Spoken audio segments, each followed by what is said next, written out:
Muhammad Yunus on a dangerous path. Opposition fades. Dissent silenced opinion in December 2023, just ahead of the January 2024 election. Professor Ali Riaz wrote a piece titled Bangladesh's Blueprint for Engineering an Election in the Diplomat. It elaborated on how Prime Minister Sheikh Hasina's Awami League created an environment of mock competition to legitimize their victory in the absence of the principal opposition, the Bangladesh Nationalist Party BNP. The ruling party's strategy is comprised of three elements. First, keeping a united BNP out of the electoral process. Second, peeling off leaders from the BNP into newly minted parties to create an impression that the BNP is fragmenting and its voters have an option in the election. And third, bringing in as many smaller parties as possible to the election, wrote the distinguished professor of political science at Illinois State University and a non-resident senior fellow of the Atlantic Council. Hasina was ousted from power in August 2024. Over the last 9 months, the interim administration led by Dr. Muhammad Yunus followed the same blueprint and more. This time, Professor Riaz was part of the administration as vice chairman of the National Consensus Commission and head of the Bangladesh Constitutional Reforms Commission. The student leaders of the July uprising are now divided into at least 3 factions. They speak mostly in one tone. The largest among them, the National Citizen Party (NCP), is clearly an arm of the government with part of their leadership in official positions and the rest holding portfolios in the party. There is no evidence of their popularity, but ample evidence of their ability to create mobs, apparently with support from sections of Islamist groups. Last week, when the world was anxiously watching the India-Pakistan conflict, the NCP and Hafizat Islam, a non-political association of clerics and students from unregulated Qawmi madrasas, demanded a ban on the Awami League. Slogans were raised in support of the 1971 Liberation War criminals, right from the Shahbaz Square, which had once been a site of pro-liberation movements. Muhammad Jasimuddin Rahmani, chief of the banned terrorist outfit Ansarullah Bangla Team ABT, joined the demonstration. He had been released from jail during the Yunus regime. The government obliged the protesters with electric speed. Cases had already been registered against Hasina and her associates in the same International Crimes Tribunal (ICT), created under the 1973 Act to punish collaborators of the Pakistani Army during the Liberation War. On May 10, merely 2 to 3 days after the demonstration by its own political wing, the Yunus administration issued an executive ordinance empowering the tribunal to hold trials of political parties. In a parallel move, the Anti-Terrorism Act, 2009, was amended to prevent the Awami League and its leaders from engaging in political activities even in cyberspace. The Election Commission (EC) suspended the party's registration. The party with the most significant contributions to the creation and development of Bangladesh was criminalized and legally barred from political activity until the trials are over. This is over and above the administrative and non-administrative atrocities that the party has been facing. The Awami League and its 14-Party alliance members were effectively pushed out of the political space since August. On paper, the Yunus administration maintained its commitment to democratic values. Notably, at a meeting with an international crisis group delegation in March, Dr. Yunus stated that he had no plans to ban the party. The reality was quite the opposite. According to a report in Pratham Alo in February, 35 Awami League ministers and 43 other MPs were arrested in the first 6 months of the Yunus regime.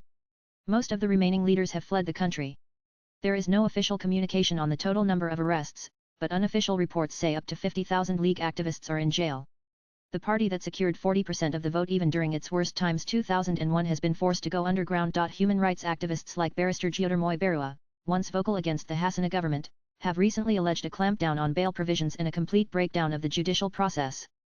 Fazlur Rahman, an advisor to the BNP chairperson, admitted in a TV interview that courts operated with relatively greater neutrality under the Awami League. An April 22 report in the Milli Chronicle stated that over 131 lawyers were arrested for alleged connections to the Awami League. Barrister Turan Afraz, a former ICT prosecutor, was jailed. To put things in perspective, over the last 9 months, Awami League activists have been deprived of basic rights that even criminals enjoy in moderately civilized societies, let alone democracies.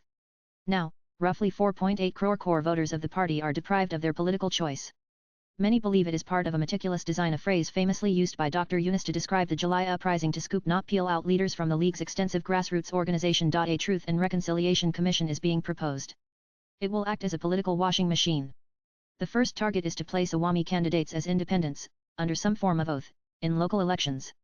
Over time, they will be absorbed into the NCP or another party enjoying administrative support.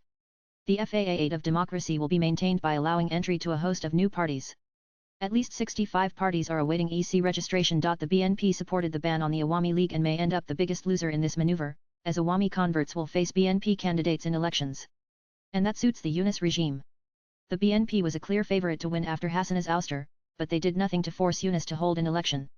Acting Vice Chairperson Tariq Rahman remains in London despite his acquittal in several cases. Chairperson Khaleda Zia, who is unwell, has just returned from London. The benefit has gone to Yunus and his cohorts.